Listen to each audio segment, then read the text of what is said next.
Let me begin my remarks by stating that I do not believe in the concept or reality of late liberalism.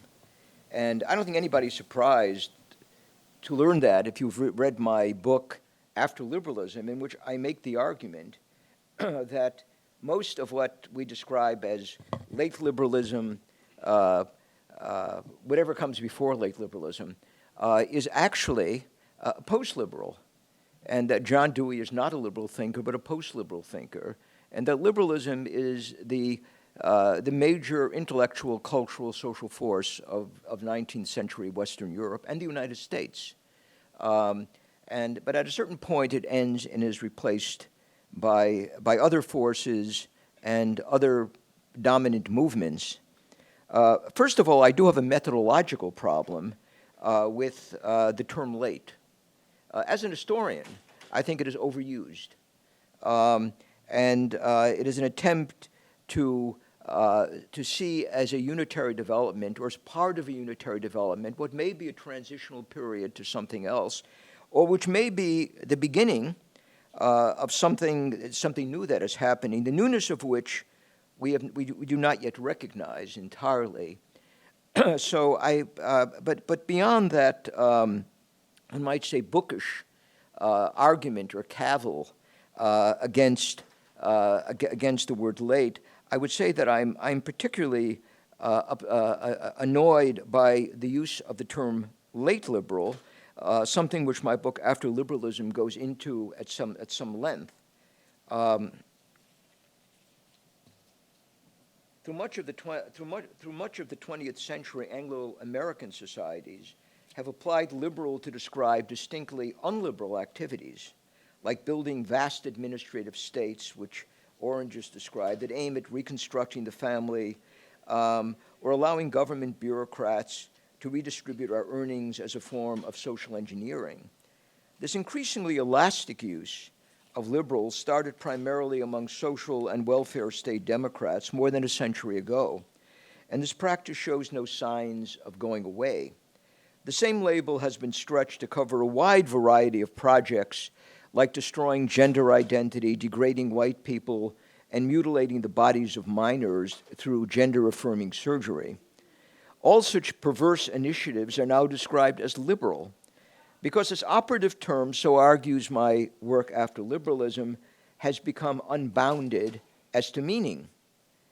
Liberal is something we're supposed to applaud. Therefore, since at least the progressive era in the U.S., anything social reformers have tried to implement or inflict on us is called liberal and traced back to Thomas Jefferson or perhaps now Barack Obama.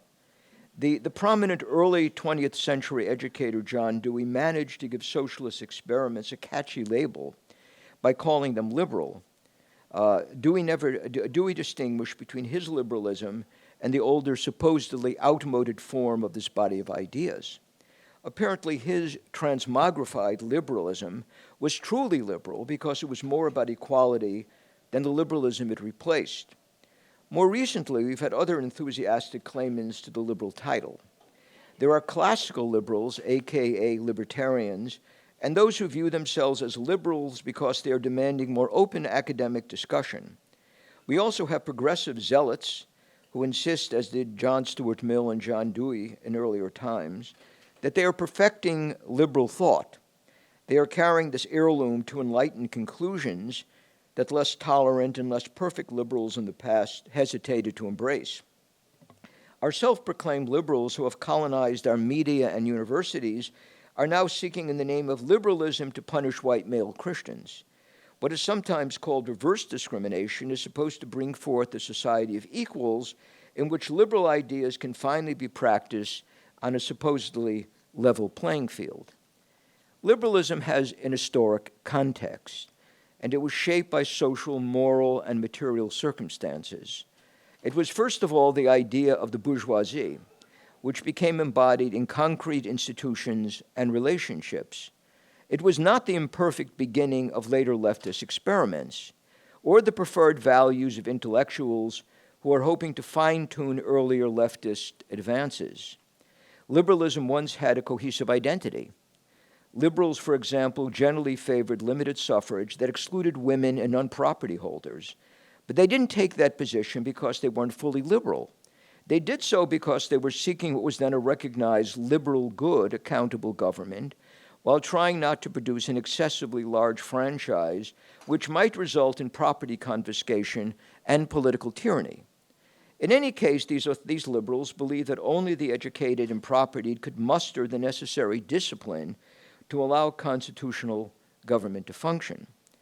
Although liberals viewed women as having human dignity and certainly not as chattel, they continued to believe in the value of traditional gender distinctions, a view that led them to hold fast to the idea that women should, save for some exceptions, be homemakers, not politically engaged. Presumably, one might even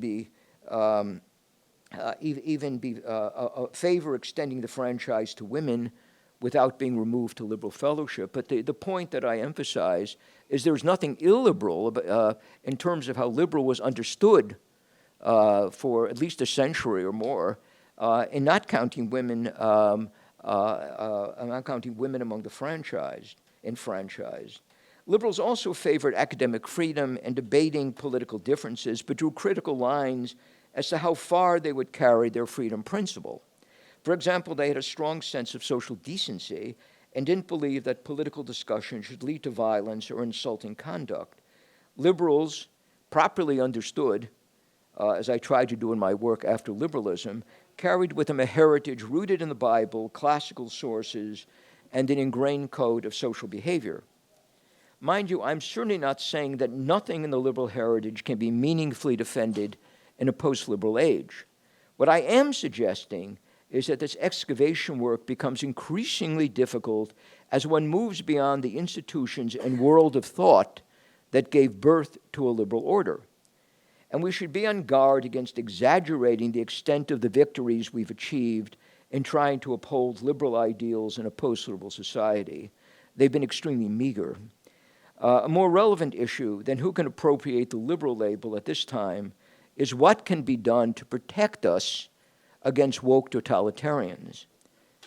This is an urgent question of survival for all decent people in Western societies, as we are dealing with a left that is drunk with power and eager to reconstruct our consciousness.